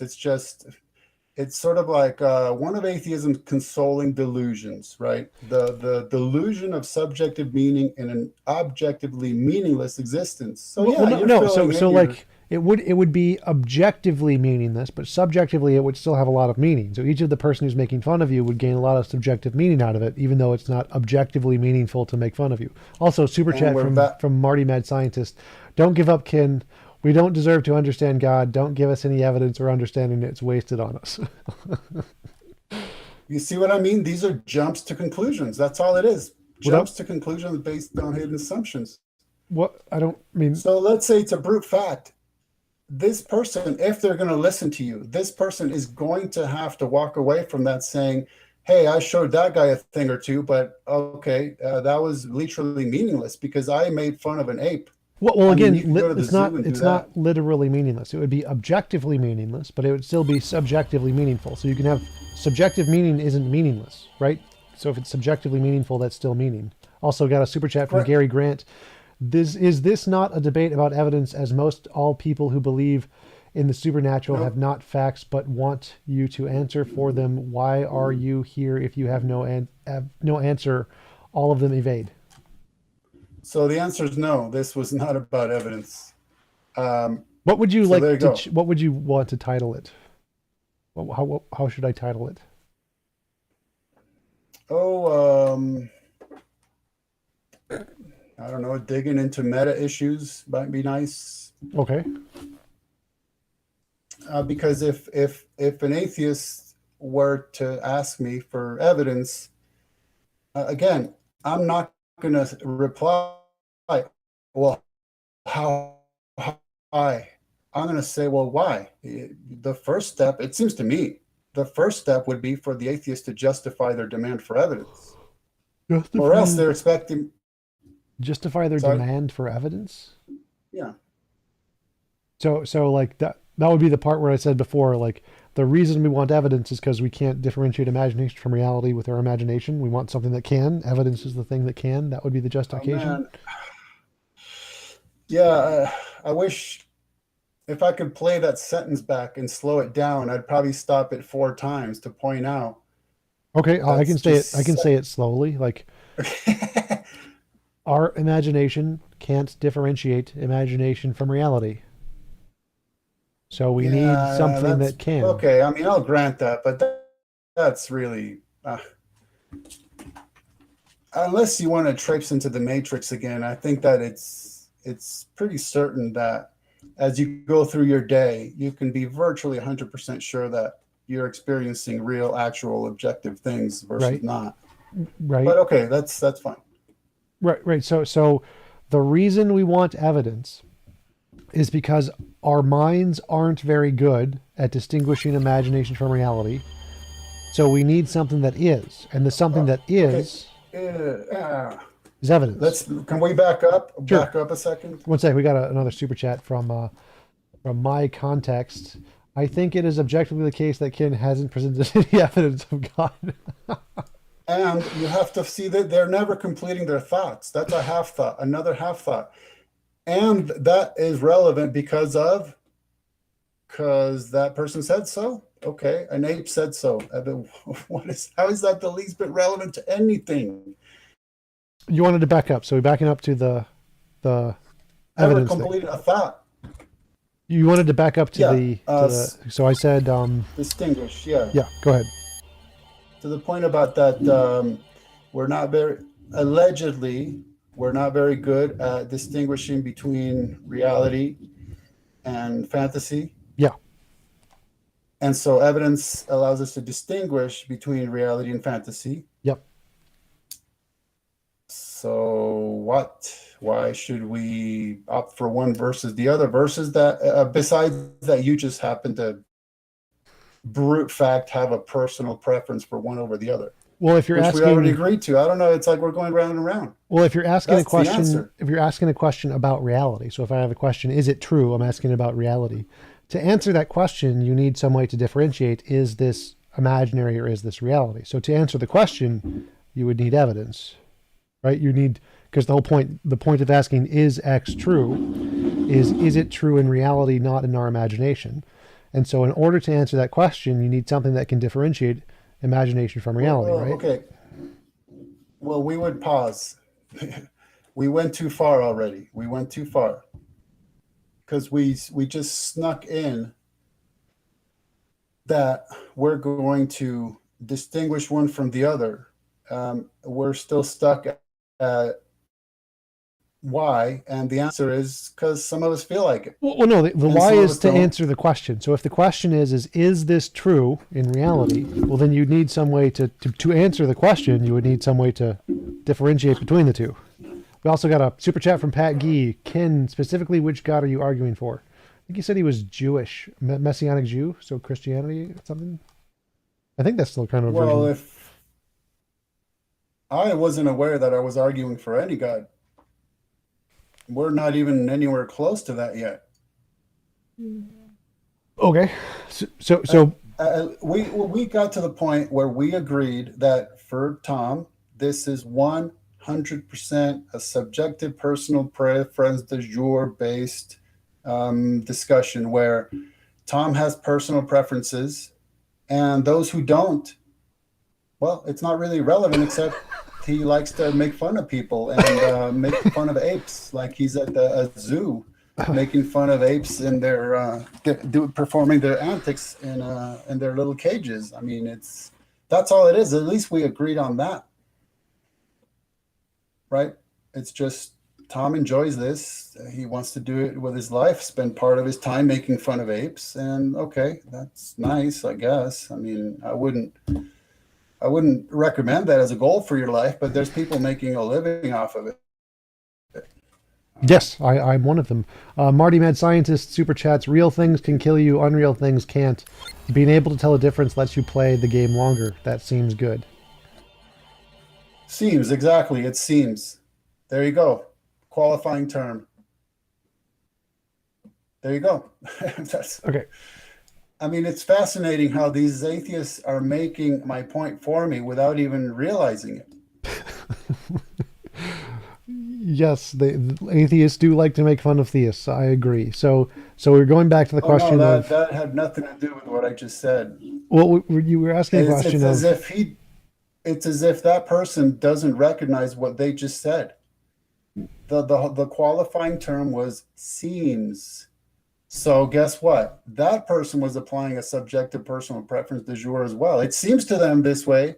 Ergo, it's something that Ken needs to hear for some unknown reason. Well, so in that sentence, the seems is hyperbolic. It's meant as a joke. So it's like saying things that survive uh, typically do better than things that don't survive. And so the Better, seams better is there. a, Well, the seams better is a there. hidden assumption. Not exactly. So the seams there is hyperbolic in that it's pointing out that the surviving things don't die and the die things do die. And so what? Well, that was just the point of the sentence. Whether you agree or think it's important See, doesn't matter. The seam is the the hidden assump hyperbolic there, so it wasn't meant the as hidden a. assumption. Sorry, I don't mean to. Go ahead. I don't mean to cut you off. Oh, Okay. that's The fine. Doesn't matter. Go ahead. the hidden assumption is the implication that one should opt for one over the other one, and that's just a jump to a conclusion. It's an assertion. There's no standard behind it. It's just a baseless statement that is based on hidden assumptions. That's all it is. It's the hidden assumption is one should be preferred over the other one, but you're saying it doesn't matter. There's no should. There's just personal preference. That's subjective. Yeah. How many times do I have to say it? We're finally agreeing on that, and we're agreeing 1,000 times. Yep. And all these atheists making comments are making the same point, and they don't even seem to realize it. So why opt for one over the other? Well, so that leads back to the previous topic we were talking about: is why are we looking for evidence? So if I ask a question like, is there a rabbit in the box or a lizard in the box? In order to answer the question, if you want to answer the question, you would need to look inside of the box. So if you want to answer the question, you look in the box. So like if I ask, is something true? If you want to answer the question, you would then you'd need some way to differentiate imagination from reality. What's in the box? What's in the box? Yes, that's what we want. Sorry, What is in the Brad box? Pitt. Is there evidence in the box? Evidence of a god, perhaps? Right. So let me just take one step back to address this statement that we agree is merely jumping to the conclusion that survival should be preferred versus non-survival, right? So it'd be important for that person to recognize that on atheism, even the instinct to want to survive is accidental. Okay. And there's no imperative to adhere to it. It's just another Sure. subjective personal preference du jour based on hidden assumptions, which is that, hey, I want to survive, Sure. or a brute fact that I just feel like it. Yes, we agreed on that many times. There you So, do you have any evidence of God? Good. You see, okay, let me try something out for fun because, Okay. we're kind of, if there's anything we've agreed a million times is that this is about fun. Yes. And boy, we're putting the fun in dysfunction. Sorry. So how about this? Well, it seems to me that there's been, I don't know, I can't appeal to a study, but maybe I would imagine throughout human history, hundreds of thousands of people have claimed to have had experiences with God. Yes. Was there a second part to that sentence? No, that would seem to be Okay. evidence for God's existence. Okay. Super chat from Jacob. In his chair was life, and the life was the chair of men. Bible quotes. Bible chair. So, okay. So you said many people had experiences of God, and that's evidence of God. Do you think that the experiences can differentiate imagination from reality?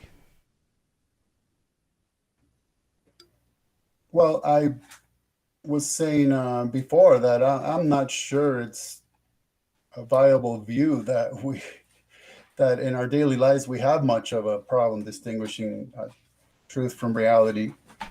Oh, that's a fair point. So, But do people see illusions, delusions, fallacies, biases, hallucinations, misconceptions? Are those really common in human minds? I'd say so. Maybe, like I said, in our just common daily lives, probably not. But of course, there's always instances of such things. Like maybe you're alone in a room, but out of the corner of your eye, you see somebody there, so you turn your head and it's just an umbrella and a coat on a rack or whatever. So that Um, delusion was then dispelled by um, evidence before your eyes, right? You can inspect it and recognize for that fleeting moment you were actually delusional, and then you were jumped right back into reality by examining the evidence. thank you, Jib Jack, for the But five whatever, that's a dollars. metaphor, and I'm not a big fan of this debating metaphors, Metaphor. frankly. Uh, well, so the example I'm thinking of is type one and type two fallacies. It is the proclivity for humans to see agency in things that have no agency, like when a kid thinks there's a monster under the bed or a monster in the closet, or when like you hear a rustle in the bushes, you think it's most likely a lion when it's just the wind. This is a very common thing among humans, right? This happens all the time. Pareidolia,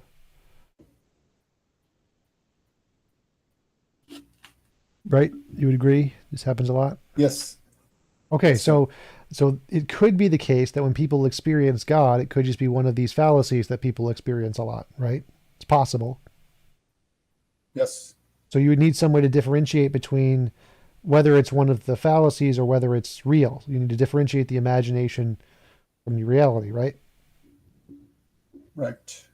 Okay, so does the fact that they've had experiences, is that a good way to differentiate or not so much?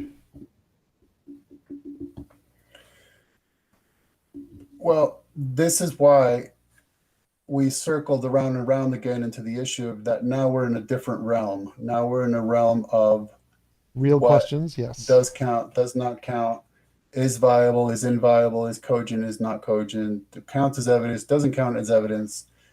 And that's what I was saying. This is a whole different discussion. So, and by the way, I was just throwing out a silly example, but why not say, hey, if people have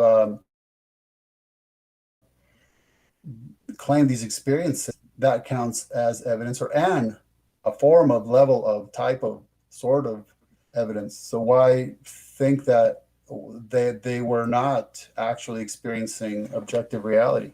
Because of all those fallacies I listed. So, like, if it could be those fallacies or it could not be those fallacies, and we want a way, in order to show it's not, in order to think, to answer your question, why should we think it's real? We would need some way to differentiate, is this one of the real things or the imaginary things, right? Of course, yes, but we're granting that this is something we, whoever we is, are agreeing to do because we feel like it. I'm not sure because it said like if you're claiming it's real and not imaginary, then you would want to provide to differentiate real and imaginary. Because if you're saying if I something is would. X, I think so. Like if you're saying something is X and not Y, then you would need to be able to tell the difference between X and Y, right? I think that maybe you're not appreciating what a deep hole you dug for yourself. Well, I'm just asking you So questions here. your hope, I don't think there's a well, whole. exactly. No, no, exactly. You're asking me questions after tearing down the whole premise upon which questions should be asked and answered. That's the problem. I don't think you're What? appreciating that you've dug yourself such a Say, hole say, that say when that you're, again. Tearing down the reasons to ask and answer questions or something. The new super chat from Gently. Talking of hidden assumptions, why are you hiding your motivation to believe in God? Are you afraid Tom might kick you right in the narrative? I'm not aware I'm hiding anything, but I would just ask that person why what it matters to them if an accidentally existing ape is hiding something. It's, I mean, are you really not incorporating what you're hearing? Are you that? Incorporating? Yeah, yeah. I mean, are atheists just really not incorporating the implications of their worldview? Is that what's going on here? I mean, if you make a bed, it would be expected that you would sleep in it. I'm just not seeing that these atheists want to sleep in the bed they made. I mean, they made a bed and it, boy, it's nice looking. They really like it. They want to show it off. So then when I'm saying, well, let's see you sleep in it. Nope, I'm not going to do it. What sleep? What do you Not mean going by to do it. sleep in it? Because I like agreed with you a bunch of times. Yes, this is about emotional joy, making fun of them. So I've agreed with you. I think Yeah. I'm sleeping in the bed, right? Yeah, you're definitely snoring away cutting Z's, man. Out there off in La La Land having nice dreams and everything. I was talking specific. And let me just pause a second. This is why I said this needs to be between Ken and Tom, because when you were speaking of all atheists as we, I'm not thinking that's not a good idea that you do that. Neither am I speaking for all theists. That's just too broad. So right now, I was speaking in terms of this questioner apparently not wanting to incorporate the Go. Sorry, I not was. wanting to. There's like six people who said you're all drunk at the same time. Strange coincidence. Um, So you're saying well, this here's to guy you. was that? It's a very light drink, like beer, Mm. maybe. If you must know, it's actually kombucha. Mm. Does that sound familiar? Yes, I have had some. I'm not a Yeah. big fan of alcohol. I don't like the way it tastes. Oh no, that's just the Oh, like the tea kind? The tea stuff? yeah, yeah. It's a byproduct of yeast and bacteria. It's supposed to be really good for your tummy. Got it. No, there's no alcohol in it. It's more like it tastes like a vinegar, honestly. New super chat from My Context. Perhaps he would be willing to present what he thinks an atheist must think, given that he keeps talking about what must be an atheist worldview. So just to finish up the thought before I we got to talk about my alleged drunkenness. um, it seems like that atheist who asked the previous question or made the previous point is not incorporating the implications of their worldview into their statements. What? So the My Context, his question would But be is the like, problem is, let me just finish just a little bit.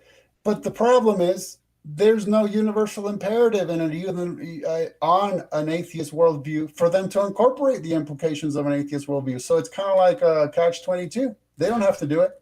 I'm just pointing out the fact that they're not doing it. It's obvious. well, I think that's why My Context asked his question. Like, how would you think an atheist who was applying that answer a question? How would I can think an atheist who was incorporating the implications of their worldview would answer what question? Any question? Oh, any question. Well, that's slightly broad. Any question who that could ever be conceived. It's slightly broad. I think it's more like specifically in relation to our conversation, something about like, Right. Yeah, that's fine. Okay, so that's fine. So it would be more like, look, if I can appeal to atheists broadly to do anything at all, I would say pay attention to TJump. He is the one who is making it crystal clear that this is purely subjective, purely personal preference based du jour. It's just, if you want to make fun of people, give yourself that consoling delusion. Have your fun, have a little subjective meaning in your day, even though it's just not objectively meaningful. It's good enough. And this is not about actually there being any sort of imperative to adhere to What this is in the conversation, empirical right? truth. This is just about having fun and making fun of people because it makes us momentarily feel good. Right, when you say this, like, is this conversation this? Yeah, this, Okay. like this discussion we're having, it's just based on atheists wanting to make fun of people. And I've given credit to the new atheist movement. If they succeeded in anything, it's getting a lot of very young people to think that they can replace reasoned discourse with being childish, and that's good enough. And the internet is saturated with that. It's just showing up, jumping to conclusions, making demands, and then making fun of people because they don't provide answers that are Evidence? subjectively appealing to them. It's completely arbitrary. It's incoherent, the Well, whole entire scenario. I wouldn't say that. I wouldn't say like it's meant to be not object or subjectively not convincing. I'd say it's more like they're so silly, they're so obviously flawed. It's comedic. That's usually what it is. So it's usually they pick things that have been proven scientifically to not work as evidence, and they're saying that's evidence, which is comedic. We got another super chat from Virillion. Ken, you don't have a worldview. You just oppose the atheist worldview without any rationality. Okay, let's grant for a second that that's an accurate statement. Where's the rest of your statement? Where is it? The rest? What rest? Such as, and the meaning is, and the matters because, and the point is, and what? It's a middle. It has no premise and no conclusion. It's just a middle. Well, again, I mean, like I mentioned earlier, I don't think you need that for anything. You don't need to end. Well, exactly. It's important you don't think because we need anything. You right. think we just need to have a ball, have a good time. We just need truth. We're done. Yeah, we just need truth, and then we can have fun with the truth. Yes. So, like, we can say dinosaurs existed, and we don't need to add on a second part of the sentence and says this is important because you don't need that part of a sentence. Dinosaurs existed, and full stop. So you can have truth statements and evidence statements, and you don't need a second part. Like the part you keep asking for, you don't need it. No. The issue is if we say dinosaurs existed full stop, then we're done. That's it. We're done. Yes. Now we're going to talk about ice cream flavors. Sure. We're done. Sure. There you go. Yes. So there you go. Okay. So when you refer to, because some of the theists give some answers that are silly or flawed, you're sneaking in a hidden assumption that it's some sort of imperative to not be silly or flawed. But you're going to follow that up with saying, no, that's not what I'm saying at all. If they want to be silly and flawed, that's perfectly acceptable. It's just that I'm going to have a laugh at them. Yes. I mean, it's absurd. The entire scenario is why is that absurd? Incoherent. Why is that absurd? Because what you're encouraging people to do, maybe you're not literally encouraging, but I'm going to say that it seems to me if you're regularly streaming and talking to people, the encouragement is let's just have a ball, let's have a blast, eat, drink, for tomorrow we die, as it's stated in the Bible. Well, why is that absurd? Yeah. You said it's absurd. Mummy Vale said Jesus and Bruce Lee both walked with dinosaurs. Super chat, thank you. But why is that absurd? Like, I'm not seeing the absurdity there. Well, it's not absurd on your worldview. Is it absurd on your worldview? Well, of course. Why? Because going through life making fun of accidentally existing apes is just an absurd scenario. Why? Like, if I ask for a definition of absurd, you can't use the word absurd in the definition. So what is? No, you asked why is it absurd? Yes, and then you said it was a definition of absurd. Well, yeah. So, like, why? If I ask why is something absurd, you can't then say because it's absurd. You can't use the word in your answer. Well, can't I? No. You're about to say that, yes, I can, because I'm just an excellently existing ape and I'm just having fun. So I can, right? Sure, Right? sure. It is physically There you go. possible. There you go. Youth of Pro Dilemma Super Chats. Ken, think of the most disgusting act, question mark. Now, is it immoral of God if God ordered it? Please just yes or no. Who really lacks a moral foundation? It doesn't work that way. It doesn't, it, it's just, it never ceases to amaze me that I can have all these discussions and people still act as if they didn't hear anything. What do you, We didn't hear much. well, no, we heard, okay, let's do this. Let's do this. Take this video, edit me out, just get rid of me, I'm irrelevant, and just splice together, maybe I'll have to do this, splice together all the instances where Tom is saying, hey, this is just subjective personal preference, and that's all there is to it. And there you go. So then when you show up and you jump to the conclusion that it's incumbent upon me to answer yes or no, it's irrelevant. It's a non sequitur. And being non sequitur doesn't matter on atheism. That's the whole point. It's irrelevant to that, it's irrelevant, that it's irrelevant, that it's irrelevant. So you want to show up, you want to say, demand, Ken, say yes or no. And I'm saying, why? And you're done. You have nothing to go on after that. Because all you can say is He the prefers it. accidentally existing ape called Ken doesn't want to answer yes or no. And now I'm going to pound my ape's chest in victory, and it's meaningless, subjectively meaningful to you temporarily, but we're agreeing that's just subjective, that there's no objective meaning behind you going off and claiming victory because Ken refused to say yes or no. Thank you for the super chat, Dima. 99 euros? 0.99 euros? Yes, so he doesn't mean you're objectively obligated to answer with yes or no. He's saying he would prefer it if you'd answered yes or no, because Exactly. he can show that your ideology doesn't make any sense if you answer the questions. And then presumably he's saying the reason you don't is because you know that it would make your worldview look ridiculous if you did answer. Oh man, so many notes. No. Evade left, dodge right, duck, jump, dodge left, AB, AB, start. Sean Kelly. The previous statement, it was peppered with hidden assumptions. I'm not sure why people are just refusing to consider their hidden assumptions. I don't think you can put pepper on a super chat. I don't think it's possible to pepper a super chat. It'd be cool though. I would prefer if you could do that. Well, read that one again and just kind of stop between what are supposed to be sentences.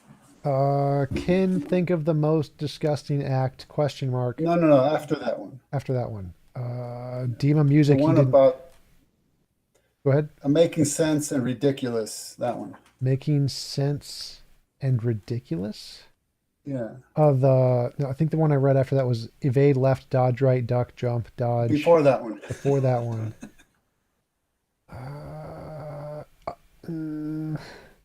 I might have to go try to find it. Okay, I don't remember which one it was because that wasn't a super chat. I think it was just a regular chat. That one I read. I can't find it. So Youth of Pro Dilemma super chat. It's a non sequitur. That's not how you spell non sequitur. Isn't the notion that all powerful creator that created us is incapable of an immoral act a non sequitur? Do you want me to go by myself? Hold on just a second, please. Sure. Okay.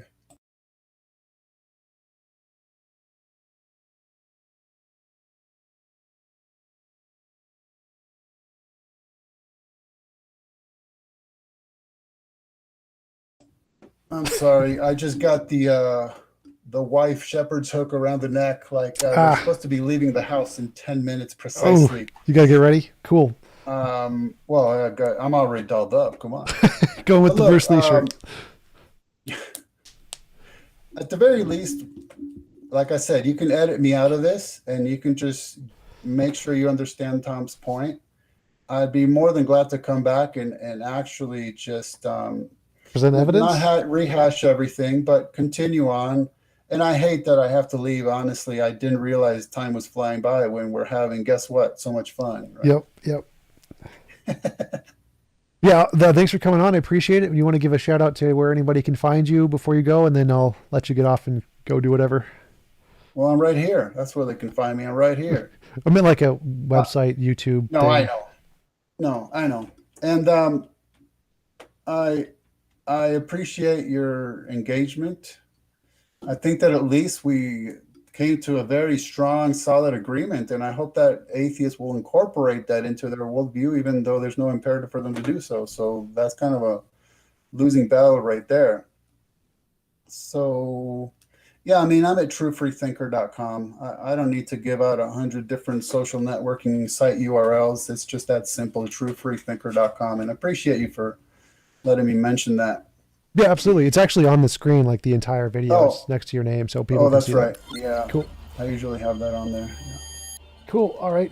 Thanks again for coming on. Really appreciate it. And I will let you get to dinner or whatever. Yeah, okay. See you Thanks so later. much. God bless you all. Bye Yep. bye. Thank you, Dima. Appreciate it. This was fun. Yeah, it was something. It was something. All right. I'm gonna go, like, I don't know, get a drink or something. But remember, all, you got baked in assumptions. Don't forget your baked in assumptions of why should you answer questions with evidence. And good night. And good night.